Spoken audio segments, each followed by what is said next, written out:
Kings, the word for today is know the word. That's the word for today. The word for today is know the word.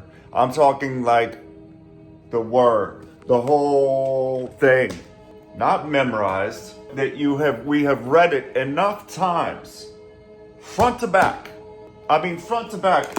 I don't even know how many times I've read it front to back, like a gazillion, minus Leviticus and boring chapters. That knowing the word is not knowing like the go-to verses that we all use to encourage each other. And we know all things work together for good. That's not knowing the word. I can do all things through Christ who strengthens me. That's not knowing the word. Be anxious for nothing. Do not worry about your life. Seek first the kingdom. That's not knowing the word. That's 101. That's babies, as Paul says. That's milk. Can we graduate from Sunday school, Kings? Can we graduate from freaking Sunday school? Can we become men? Can we become the fathers that we are lacking in the church? 1 Corinthians 4. I do not write these things to shame you, but to admonish you as my beloved children. For if you were to have countless tutors in Christ, yet you would not have many fathers, just as I became your father. Can we have more father? Can we become fathers to other members in the church? How do we do that? You do that primarily through knowing the word. Here's why this is so important. First of all, where did this just go? 2 Timothy 4. Here's why this is so important. Because of 2 Timothy 4. No, I did not freaking sleep good last night. God have mercy. 2 Timothy 4. Here's why it's so important. I solemnly charge you, in the presence of God in Christ Jesus, who is to judge the living and the dead by his appearing in his kingdom, preach the word, be ready in season and out of season. He's talking to Timothy here. What people love to do, they love to take verses like this and say, here, this is what you're supposed to be doing. You're supposed to be preaching the word in season. No, he's talking to Timothy. He's talking to Timothy. Not everybody is called to be teachers. Not everybody is called to be Apollos, Paul planted, Apollos watered. Preach the word, be ready in season and out of season, reprove, rebuke, exhort with great patience and instruction. Here we go.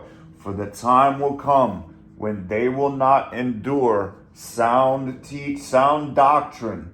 Wanting to have their ears tickled, they will accumulate for themselves teachers in accordance to their own desires. And they will turn away their ears from the truth and will turn aside to myths. Can I just let you know right now that is what 75% of the stuff that we are seeing on the internet is that right there? I'm talking from guys you respect. I'm talking about guys that a lot of you, I'm just not going to name names.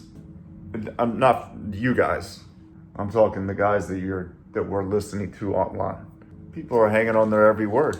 It's total nonsense. If you do not know the word, not memorize. I'm not saying memorize the word. I'm saying have a general knowledge of the entire thing.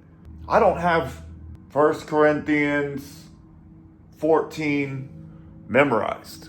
I can tell you what it's about. Just as an example, 1 Corinthians 4. Here's a good example. Paul's talking to the church, Corinthia, or whatever.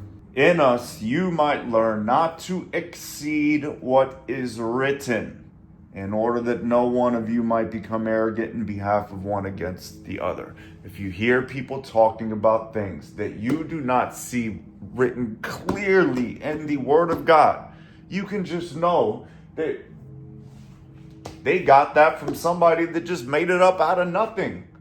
You have to know the Word. For who regards you as superior? What do you have that you did not receive? If you did receive it, why do you boast as though you had not received it? You are already filled. Right now, he's about to start mocking the Corinthians. He's talking about a lot of people that are just talking online right now. You are already filled. You have already become rich. You have become kings without us. I wish indeed that you had become kings so that we also might reign with you. What's one of the most popular teachings online right now? The Christian's job is to bring the literal kingdom of God, to establish actual kings on earth right now. It sounds good. It's not the gospel. If that was the truth, then Jesus, when he died and rose again, would have become king on the planet. He didn't. We are following Jesus, not gurus. For I think God has exhibited, you're not going to like this, which is why you won't hear anybody even come close to talking about stuff like this on the internet. For I think God has exhibited, why am I saying this? Right?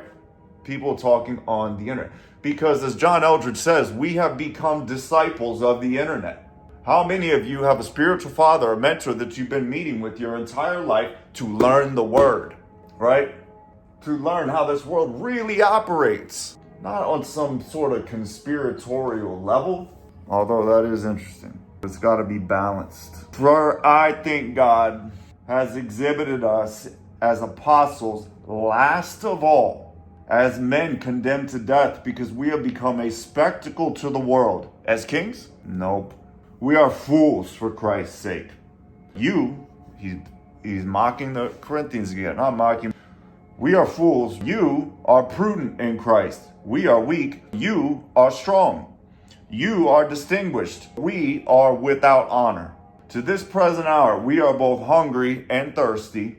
This is coming from Paul, the greatest Christian in the history of the world. We are fools for Christ's sake, blah, blah, blah. To this present hour, we are both hungry and thirsty. We are poorly clothed and are roughly treated. We are homeless. We toil, working with our own hands. When we are reviled, you know what's I thought about? Side note, interesting.